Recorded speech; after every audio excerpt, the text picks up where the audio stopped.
فنجان الشيخة تفيدة ما ينزلش الارض ابدا. تقولي شيختي بتقرا في كتاب مفتوح، عشان كده احب دايما اروح عندها اشرب فنجان القهوة واقلب الفنجان على طول واحط فوقيه النص جنيه واقعد بقى استمع لها كده واستنك وهي بتقول. تقوليش بسمع طقطوقة للمرحومة ام كلثوم. لكن يا اختي الراجل ابو سيد مانيش عارفة ارش ملحتها ليه.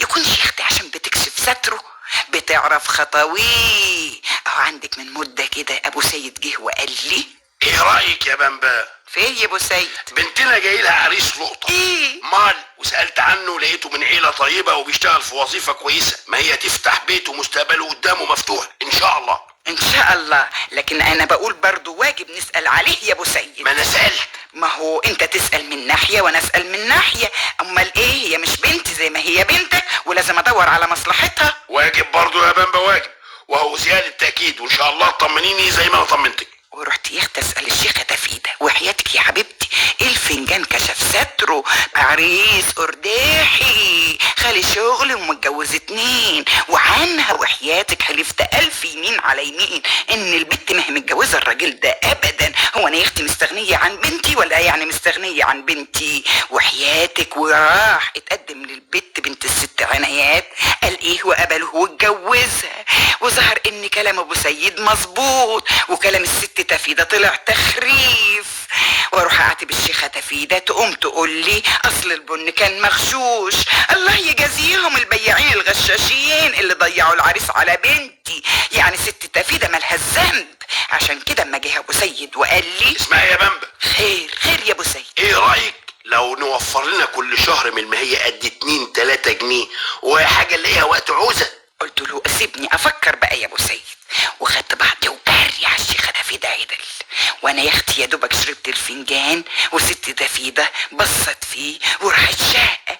اتبي يا اختي الراجل ناوي يتجوز عليا وبيحوش المهر ويقول لي بيدبر. وحياتك قعدت بعزق لما الدين بقى راكبنا ومبقناش عارفين نسدد ايه ولا ايه ولا ايه. وبالشكل ده طبعا ضمنت ان الراجل ابو عين زي غدا مش هيقدر يتجوز عليا. بس يا اختي اللي استغربت له اني بعدها خدت درعايه كده بعيد عنك وما بقتش لاقي حق الروشته والراجل يقول لي بقى يا بمبا لو كنا حوشنا مش كنا لقينا فلوس تحت ايدينا في الظرف ده؟ وحياتك ما عرفت ارد على الراجل. اصل بيني وبينك بقى الشيخه تفيده ما شافتش دور العايه ده في الفنجان، مع ان مفيش حاجه تخفى عليها ابدا. لكن تقولي ايه بقى في العياده؟ كان مستخبي فين؟ كان مستخبي يا اختي تحت سكه السفر. سميتي واخر صبري. وحياتك واخر مره يا اختي رحت اخد رايها ادخل سيد ابني كليه الحقوق ولا البوليس، لقيتها يا اختي مش موجوده وشقتها مسمكره. اتبي يا اختي واحد جه يشوف الفنجان وقعدت تشوف له الحاضر والمستقبل ولا شافتش انه مخبر وكان جاي علشان يقبض عليها. ومن يومها وحياتك احوالي ارتبكت، مش لاقي حد استشيره ويكون مضمون زي الشيخه تفيده. الهي وانت جاي فك سجرها عن قريب يا رب.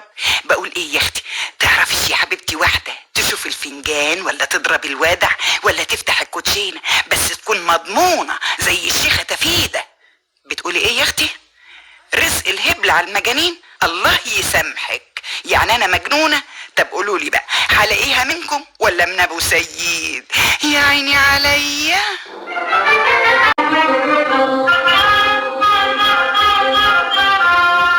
قولي لي يا اختي، هو صحيح الرجاله لما بتكبر عقلها بيصغر ولا دي حاله مخصوصه بس لابو سيد؟ الراجل يا اختي يقوم من الصبحيه. يلا يا بمبا بقى اصحي عشان عايز اخرج. طب قول يا صبح، رايح فين على الصبح يا دي الراجل؟ رايح السيما يا فتاح يا عليم. هروح فين يعني؟ هروح فين على الصبح يا بمبا؟ وانا عارفه يا اخويا، ما انتوا كده يا صنف الرجاله ميه من تحت تبني. وبعدين بقى رايح الشغل يا بمبا. ارتحت بقى؟ لا ما ارتحتش. طب عن اذنك عن اذنك اهو بشوف حالي عشان اخرج. ومستعجل قوي كده ليه يا ابو سيد؟ بقول لك رايح الشغل. وهو اللي بيروح الشغل يبقى الضربه مستعجلها قوي كده؟ عجايب، هي اسطوانه كل يوم اسطوانه ما بتخلصش. ما قلت لك 100,000 مره الشغل بمواعيد، عندنا ساعه لازم نمضي فيها. امشي بقى ولا التحقيق لسه ما خلصش؟ وحياتك وسابني وخرج وبقى يا اختي ملهوف ما تفهميش ليه. مش ليا حق بقى يا اختي الفار يلعب في عبي؟ رحت لافعه هدومي ونازله عند عمك حسنين البقال اللي تحتنا بعد ساعه كده، ورحت طالباه في الشغل. الو. ايوه الو يا بامبا، عايزه حاجه؟ اطمنت يا حبيبتي شويه، لكن قلت في عقل بالي يمكن الراجل اطمن ان انا كلمته وهيخرج يروح هنا ولا هنا، وحياتك ما فاتت ساعه تانية الا ورحت مكلماه تاني. الو. الو يا بامبا، عايزه حاجه؟ اصدق بقى يا اختي ان الراجل ابو سيد حقيقي في الشغل؟ وحياتك ابدا ما دخلش عقلي الكلام ده. يكونش يا اختي فيه راجل معاه صوته زي صوته وبيخليه يرد عليا ويكلمني وهو داير على حل شعره؟ يا ما تحت الساهي دواهي. وحياتك رحت لابسه وعلى المصلحه بتاعته عدل. زملاته يا اختي شافوني بقوا يبصوا ويتشاوروا وهم عارفيني، ما انا دايما يا اختي بروح له. امال ايه؟ ما هي الواحده مننا لازم تفنجل عينها قد كده. الراجل يا اختي اول ما شافني انخض. الله، ايه في ايه يا بامبا؟ الله، ايه اللي جابك؟ ولا حاجه يا اخويا، جيت اطمن. تطمني على ايه؟ الله، انت مش لسه مكلماني الو الو في التليفون مرتين؟ لا السمع مش زي المشاهده يا ابو سيد. نعم، واطمنت يا اختي؟ حظك كويس من السما تلاقي حد قالك ان انا جايه. انت قلت لحد انك جايه؟ لا ما قلتش، لكن تلاقي حد برضو قالك. كويس كده. بص كده، شوف الزملاء، شوف الزملاء، شوف بص عينها ازاي، بصي بصي اتفرجي. وابص يا اختي الاقي زملاته كلهم متلميين حوالينا، والراجل بقى في نص هدومه، وهم بقى اللي يضحك واللي يتنقور واللي يتصعب. لكن وحياتك ولا همني، انا كان كل اللي يهمني ان اطمن الراجل في الشغل وانه ما بيروحش هنا ولا هنا. والراجل قال لي يا اختي وهو عينه محطوطه في الارض ومش قادر يبص لزملاته. طب روحي بقى يا بامبا، روحي مبسوطه كده بيتفرجوا علينا زي اليمين ده بكره بقرشين؟ يعني كانت لزومها ايه الفضايح دي؟ مع السلامه. ورجعت يا حبيبتي على البيت وقعدت استناه. اقوم يا اختي ابص الاقيه متاخر يجي نص ساعه عن ميعاده وجاي ولا كأن حصل منه حاجه ابدا. رحت طالعه فيه تلاقيك كنت مع واحده مين واتنين مين يا ست هانم؟ برضه ده وقت اروح فيه اقابل في واحده؟ امال اتاخرت ليه يا ست الاتوبيسات؟ ما انت عارفه زحمه المواصلات يا بامبا. بقى ده كلام يا ناس، بقى ده كلام يا عالم. الست دي هتربي لي الخفيف يا ست هانم، احنا كبرنا على كده. عيب اللي بتعمليه ده. الغيره يا بامبا لازم يكون لها اساس، ثم كمان ما يصحش ما تبقاش مبلوعه مع ناس محترمين كده زي حالتنا. وحياتك كلمة منه وكلمة مني الحتة اتلمت وقعدوا يتفرجوا علينا زي اختي ما يكونوا بيتفرجوا على السيمة، وكل واحد منهم وكل واحدة اشي يتنقور واشي يتقوز ويقولوا قال ايه ست كبيرة وخرفت، وقال ايه الناس بتكبر تعقل وانا بكبر انصخت. برضو ده يصح والنبي. هو انا يا اخواتي هلاقيها من مين ولا من مين بس؟ يا عيني عليا.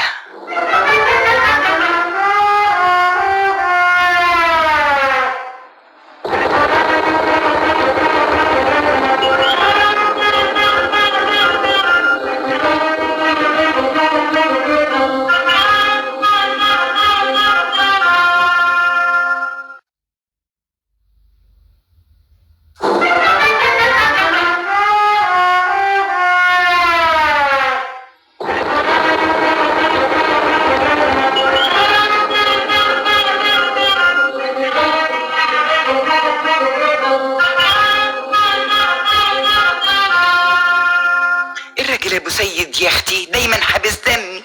تقوليش يا حبيبتي احنا من فوق راس بعض، باكل نايبه بيني وبينه طار. من جمعه قلت له بقول ايه يا ابو سيد؟ يا عيون ابو سيد، عاوز ازور الست عليا. تزوريها؟ تزوري الست عليا؟ وماله يا بامبا؟ تقدري تروحي لها في العصاري كده وافوت عليك وانا المغربيه اخدك ونروح. بقول ايه ما تتاخرش يا ابو سيد. مش هتاخر يا بامبا، بس على الله ما تقعديش انت بقى عند ست عليا تنحلي في فروه اللي تعرفيه واللي ما تعرفوش يا بامبا. اخص عليك اخص، وانا وش ذلك برضو يا ابو سيد. ده انت ذلك نفسه، ولا تقعدي تفشري بالكلام وتفشري زي عوايدك يا بامبا. اهو انت دايما كده ظالمني يا ابو سيد. ويا ريت يا ستي اكون بظلمك، ويا ريت يا بامبا تشرفيني كده وتطولي رقبتي بدل ما انت مخليها قد السمسمه. شايفين يا اخت الراجل؟ شايفين الراجل وكلامه اللي ما يسرش ابدا؟ الغرض يا حبيبتي قلت بقى اللي يدقق يتعب، وخدت بعضي وجري على الست عليا. لقيت عندها ست وجيده وست هنايات ام بخاطرها، وبعد اهلا وسهلا وتقطق من هنا وطقطقوا من هنا.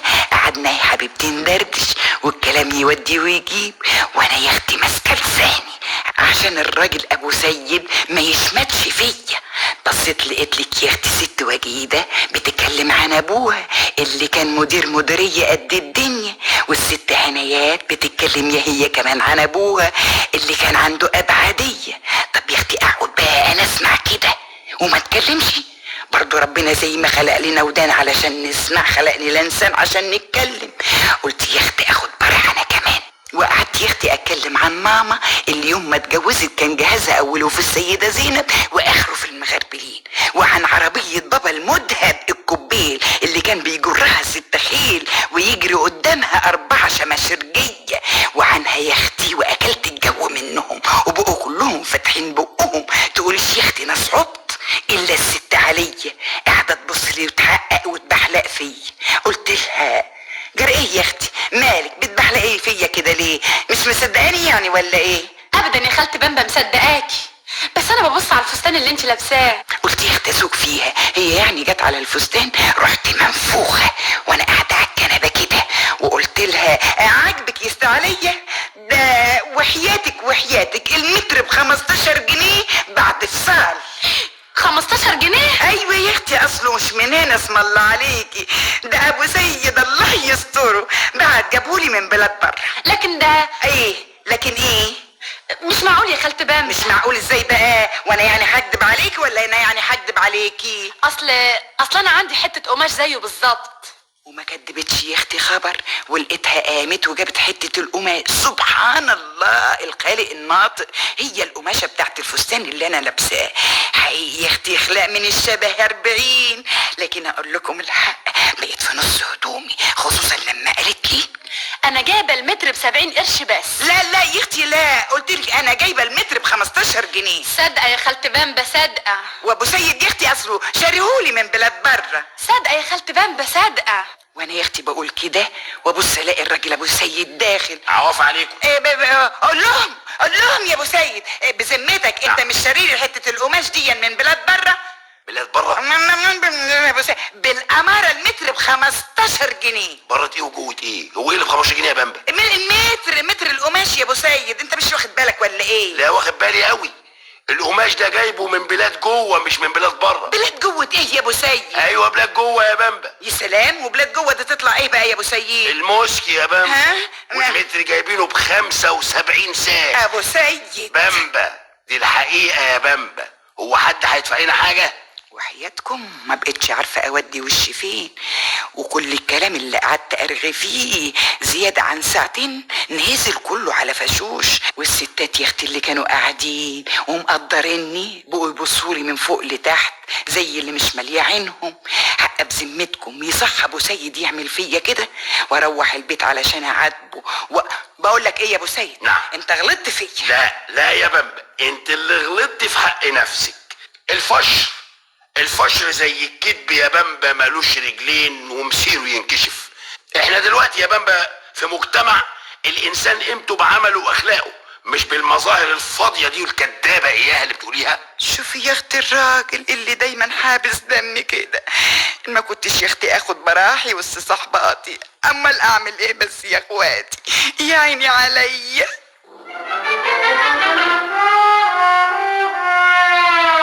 اخواتي يا عالم ياهو، والنبي يا اختي الراجل ابو سيد ده انا خلاص حطيت صوابع ال10 منه في الشق. الراجل يا اختي لا يعجبه العجب ولا الصيام في رجب. قولولي اعمل ايه بس؟ غلب غلبي. امبارح لقيته راجع من الشغل متضايق وروحه في مناخيره.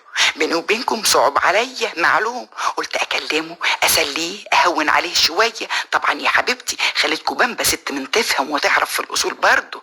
رحت قاعده جنبه وضحكت. والنبي يا اخويا ما تزعل نفسك ولا تنقهر ابدا يا ابو سيد. النبي يا بامبا تسيبيني دلوقتي، اصل متضايق شويه عشان غلط حصل مني في الشغل، ثم كمان تعبان وعايز ارتاح شويه. اسيبك زعلان برضه يا ابو سيد؟ لو النبي ابدا ودي تيجي. ده انت لازم قبل ما تنام يا اخويا اسليك انسيك همومك. طب طبعا. انت ما تعرفش جرى ايه النهارده يا ابو سيد؟ لا والله يا بامبا. الواد حماده ابن بنتي كان عندنا النهارده يا اخويا، وواقف يلعب في الحاره، وشويه اسم الله عليك ولقيت الباب بيخبط، قمت منطوره من على الطش بتاع الغسيل، لقيت واد يا اخويا من بتوع الحاره بيقول لي الحقي يا خالتي بامبا حماده وقع، اتفتحت دماغه يا نصين. نهار مش فايت. ركبني بعد عنك العصبي وركبي ثابت، وخرجت جري من خضتي، ما حطيتش حاجه على دماغي، لقيت الواد حماده العفريت بيقول لي وهو عمال يضحك، هي وضحكت عليك يا ستي وضحكت عليك يا ستي، وبقى واقف مسخسخ على روحه من الضحك. والله يا شيخ انا اللي روحي سخسخت. ولا الست نوسه اللي ساكنه فوقينا ما عرفتش جرالها ايه النهارده؟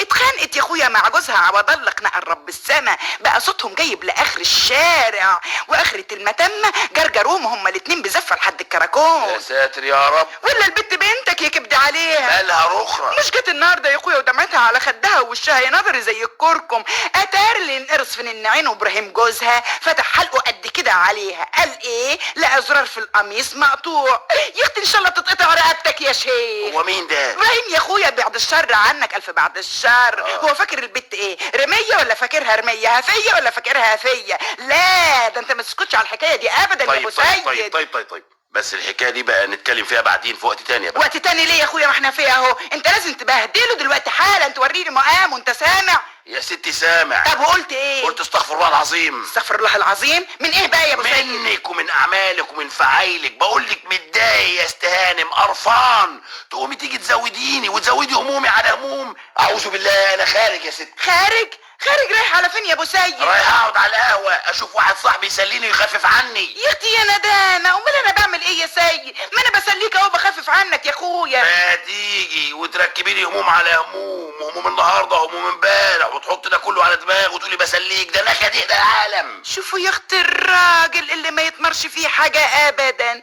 بقى ده جزاتي برضو. في واحد يلاقي مراته حامله همه وقاعده تلاغيه وتسليه، يقوم يسيبها يا اختي ويخرج، والنبي لو واحد غيره كان تقلني بالمال، لكن اقول ايه؟ ماليش بخت مع حد ابدا يا اخواتي، يا عيني عليا. الراجل ابو سيد يا اختي حاطط نقره من نقر العيل الصغير حماده ابننا، ما تفهميش ليه يوم يختم النجمه بتاعت الصبح ينادي على الولا. حماده يا حماده. ايوه يا بابا. اصحى يا ولد عشان تروح المدرسه. حاضر يا بابا. يا اختي في ايه يا ابو سيد؟ ايه يا بامبا؟ حرام عليك يا اخويا، خلي الواد نايم شويه. لا يصحى بقى يا دوبك يفطر ويلبس. يعني هو هيفطر ويلبس في قد ايه يا ابو سيد؟ خليك نايم يا ولا. حاضر يا ماما. يا بامبا الساعه بقت 7 والمدرسه بتدخل 8. ده يا اخويا هيقعد سهران طول الليل ويقوم من النجمه كده؟ سهران ايه يا بامبا؟ ده نايم من الساعه 9. قوم يا ولد، يا ولد يا حماده. حاضر يا بابا. خليك نايم يا واد يا حماد. حاضر يا ماما. لكن يا اختي الراجل يعند ويحلف 100 يمين ان الواد حماده يقوم، وانا كمان اعند على عنده واحلف 100 يمين على يمين ان الواد يفضل نايم. طبعا ما هو لازم يسمع كلام امه، امال يا اختي هما بيحطوه ويغربلوه في الغربه ليه ويقولوا له اسمع كلام امك ولا تسمعش كلام ابوك؟ وحياتكم وشويه وشويه وتدب خناقه بينه وبين الراجل ابو سيد، وحماده يقعد يتفرج علينا، والنتيجه يا حبيبتي ان انا قعدت جمعه بحالها وانا زعلانه مع ابو سيد ومخصماه، والواد يوميها طبعا ما راحش المدرسه ولا فاتش يا اختي شويه ايام، ولقيت لك الراجل اللي حاطط نقره من نقر العيل يقول له حماده. ايوه يا بابا. عملت الواجب يا ولد؟ لسه يا بابا. طب اذا كنت عايز تلعب شويه يبقى اعمل الواجب قبله وبعدين انزل. حاضر يا بابا. طب قولي لي بقى يا حبيبتي، اقعد انا كل يوم والتاني اعمل لي خناقه مع الراجل ابو سيد؟ قلت لا يا بامبا خليكي عاقله، اسكتي لحد ما ينزل، وحياتكم هو نزل من هنا وانا قلت للواد حماده. بقول ايه يا حماده؟ خلصت يا اخويا الواجب؟ لا يا ماما. طب ما تقوم تلعب شويه يا حبيبي تحت وبعدين تعالى اعمل الواجب. بابا بعدين يزعل مني يا ماما. لا يا حبيب ماما لا، انا مش هقول له انك نزلت الا بعد ما خلصت الواجب بتاعك وعملته. طيب بقى يا ماما. ونزل يا حبيبتي الواد لعب، وطبعا رجع تعبان، وطبعا ما قدرش يعمل الواجب، وابوه جه من بره سأله. عملت الواجب يا حماده؟ حماده يا ولد. يا بابا. عملت الواجب؟ عمل. شاطر يا حماده شاطر. انا دلوقتي مبسوط منك خالص. وفضلت يا حبيبتي على كده، كل ابوه ما يقول له على حاجه اقول له على عكسها، عشان يتعود الواد انه يسمع كلامي انا ولا يسمعش كلام ابوه. لكن يا حبيبتي ما فاتش شهر ولا 2 وبقى الواد لا يسمع لا كلام امه ولا يسمع كلام ابوه، وبقى اذا قلت له اي حاجه ما تعجبوش يروح يقول لابوه علشان يخليه يعمل اللي هو عاوزه، وان كان ابوه يقول له على حاجه ما تعجبوش يجي جاري عليا عشان اخليه يعمل اللي هو عاوزه. ولا بقيت عارفه اربيه ولا بقى ابوه عارف يربيه. واخر يا اختي ما فاض بي قلت لابو سيد، وش اخرة ده كله بقى يا ابو سيد؟ اخرة ايه يا بمبا؟ الواد يا ابو سيد مال؟ ده بقى يسمع كلام حد ولا عاوز يسمع الا كلام نفسه، بقى يهمل في دروسه، شهادته جايه يا اخويا كلها كحك كحك كحك احمر، كل كحك قد كده. الكحك الاحمر ده مش هو السبب فيه، احنا اللي غلطانين يا بمبا. ليه بقى يا ابو سيد؟ علشان لازم نتفق مع بعض وتبقى لنا كلمه واحده قدامه، واذا اختلفنا في حاجه بخصوصه يبقى اختلافنا بينا وبين بعض ولا يكونش قدامه. لازم سياستنا تبقى واحده ولا حدش فينا يكسر كلام التاني. يقوم يتعود يحترم كلامنا ويعمل بيه، وبالشكل ده تتصلح اخلاقه وينتظم في دراسته، والكحك الاحمر يتمنع وينجح ويبقى عال ويطلع راجل ينفع نفسه وينفع بلده يا بمبا. وحياتكم وسمعت شورته وسمعت كلامه وعملت بيه، والواد حاله اتصلح خالص وتقدم في مدرسته، وبقت شهادته تيجي من المدرسة تشرح القلب العليه. واتابي يا اختي هو ده اللي فيه صالح العيل. امال يا حبيبتي انا كنت غاوية انه يسمع كلام امه ليه ولا يسمعش كلام ابوه ليه بس يا اخواتي؟ يا عيني عليا. الراجل ابو سيد ده يا اختي لا يعجبه العجب ولا الصيام في رجب. الراجل يا حبيبتي الشهر اللي فات لقاني نزلت جبت خزين البيت بتاع الشهر كله، قام قال لي والله يا بمبا عين العقل، الست العاقله هي اللي بتجيب خزينها من اول الشهر في حدود ميزانيتها، وبالشكل ده ما تشيلش هم حاجه ابدا طول الشهر.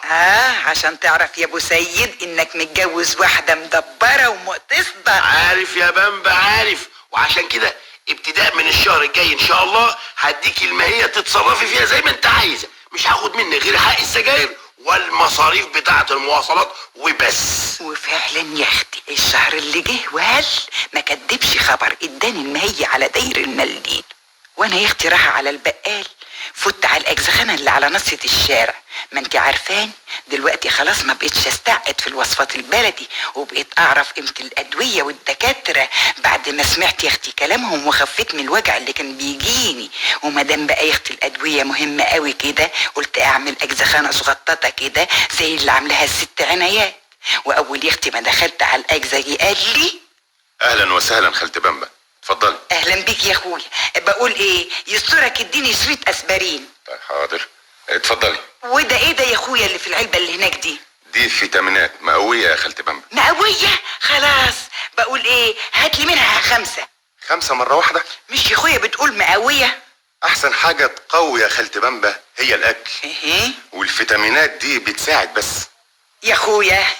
هو انا عاد فيا حيل اكل ولا امضغ؟ هات. الله، وده ايه اللي في الصفيحه دي؟ ده دواء للصراصير. صراصير؟ لا يا اخويا بلاش منه، هو احنا هنقوي الصراصير كمان؟ بقول ايه امال الدواء اللي هناك ده اللي عرف؟ ايوه واللي جنبه كمان. ده عشان الكبد وده عشان القلب. كده؟ طيب يا اخويا هات لي من كل واحد 2 على الماشي كده. بس ده كتير يا خالتي بمبا. خير ربنا كتير برضو يا اخويا. شوف لي كمان وحياة عينك كده دواء للعينين ودواء للركب وللودان. هتعملي بكل ده ايه يا خالتي بمبا؟ يا اخويا هات بس ومالكش دعوه، هو انا مش هدفع فلوس. حاضر اتفضلي. هقول ايه؟ وخدت يا حبيبتي الادويه اللي انا اشتريتها دي كلها اشكال والوان في علبه كرتون قد كده اهو، وتاني مروحه على البيت. ايه ده؟ ايه يا بمبا؟ ايه الادويه دي كلها؟ انت هتفتحي اجزخانه؟ ايه للعينين وللكبد وللكلاوي؟ الله انت بتشتكي من الحاجات دي كلها ولا ايه؟ العدو اللي يكرهني. الله، امال جايبه ده كله لمين؟ احتياطي. مين؟ للطوارئ. افرض جالك في بحر الشهر وجع في قلبك، وجع في مصارينك، الله وجع في عينيك، وبعدين بقى يبقى ساعتها نعمل ايه؟ والله انت اللي باين لك جالك وجع في عقلك يا بمبا. الادويه دي ما تجيش الا للضروره يا بمبا. انت فاكره الاجزخانه دي محل بقاله؟ محل مانيفاتوره داخله تنقي اللي يعجبك واللي ما يعجبكيش. وكمان يا ستي يا ام عقل ما ناخدها الادويه دي حتى الفيتامينات ما ناخدهاش الا بامر الدكتور. ايه الكلام اللي انت بتقوله ده؟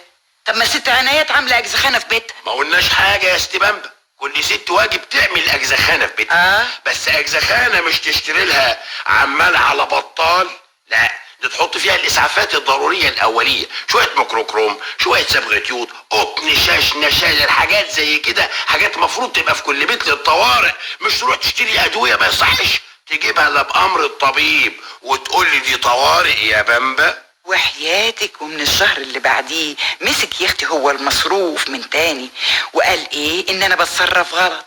شفتي بقى يا اختي اتى بيها حجه يا حبيبتي عشان ياخد هو المصروف. قولوا لي يا اخواتي اروح من الراجل ده فين بس؟ يا عيني عليا. قول ايه بس يا اختي في جيراني اللي ما يتعشروش دول ابدا. انت عارفه يا حبيبتي ان انا طول عمري نظيفه وشملوله وحاجتي دايما زي الفل، وده علشان بقى اغسل اول باول ما خليش غسيل يتكوم على التاني ابدا. لكن تقولي ايه بقى في الجيران اللي بيغيروا مني هيطقوا مني عشان انا نظيفه وشملوله. طب اهو عندك اول امبارح بعد ما غسلت ونشرت ونشيري كان زي الفل، ايه قلت ادلق الميه بتاعت الغسيل، رحت فاتحه الشباك على الاخر ودلقاها في الشارع. اتبي ست ام نجاة اللي ساكنه جنبينا كانت فايته تحت الشباك ونزلت عليها ميه الغسيل غرقتها. بصت لي اختي وراحت زعقه ايه الميه دي ميه الغسيل يا اختي عقبال عندكم. وهي ميه الغسيل تترمي من الشبابيك برضو يا خالتي بامبا؟ اما انت امرك عجب قوي يا ست ام نجاة. ارميها يا اختي مطرح مرميها، انت زعلانه ليه؟ مش عايزاني ازعل يا خالتي بامبا، والميه نزلت عليا غرقتني وغرقت الهدوم اللي انا لابساها. ولا تحملي هم يا ست ام نجاة. ما احملش هم ازاي بقى؟ وحياة غلاوتك الميه نظيفه ومغليه كمان بصابون نمره 1 من اللي بالشيء الفلاني. يعني ايه صابون نمره 1 بالشيء الفلاني؟ مانيش فاهمه يا خالتي بامبا. يعني احمدي ربنا اللي هدومك اتغسلت ببلاش، كلها يا اختي ساعه ولا 2 تقعديهم في الشمس تنشفي على طول وتبقى هدومك زي الفل. غلطتش يا اختي اقوم ابص الاقي الست ام نجاة قال ايه تروح على الكراكون عدل وتعمل له مذكره، واللي في الكراكون يا اختي يعوموا على عمهم ويعملوا لي قال ايه محضر عشان بدلق ميه في الطريق العام. حق والنبي ده يصح برضه بين الجيران وبعضيهم. واحكي يا اختي للراجل ابو سيد يقول لي حد يرمي الميه في الشارع من الشبابيك يا بامبا؟ امال دورات المياه معموله ليه؟ يا اخويا اصلا انا كنت جنب الشباك، ايه بقى اللي هيوديني دورة الميه؟ هو انت بس غاوي تعبي وخلاص؟ يبقى تستاهلي تروح تشتكيكي وتحبسك كمان. انت يا راجل انت معايا ولا مع الكراكون؟ يا بامبا انا مع الحق. ترضي انت تكوني ماشيه في الشارع وحد يرمي عليك ميه مش نظيفه؟ يستجري؟ طب والنبي ومن نبى النبي ده انا كنت اخلي اللي ما يشتري يتفرج. يبقى اللي ما ترضيش انه يتعمل فيكي يا بامبا ما يتعملش في الناس. ده غير ان الميه لما بتتكوم بتجيب الناموس والامراض، واحنا واجبنا ان احنا نحمي نفسينا يا بامبا من الناموس ومن الامراض. ازاي يا ابو سيد؟ ازاي؟ بان احنا ما ندلقش ميه في الشارع يا بامبا بالشكل ده، ما نضايقش جيراننا ولا ننشرش الامراض اللي الدوله بتصرف الكتير عشان تحمينا منها يا بامبا. شوف يا اخت الراجل اللي بيغلطني عشان دلقت شويه ميه على ست ام نجاة، ده بدل يا اختي ما يروح يبستفها بكلمتين علشان ما رعتش الجيره وراحت اشتكتني في الكراكون. لكن هقول لكم ايه، طول عمره كده واقف ضدي وما يجيش في صفي ابدا. يا عيني عليا.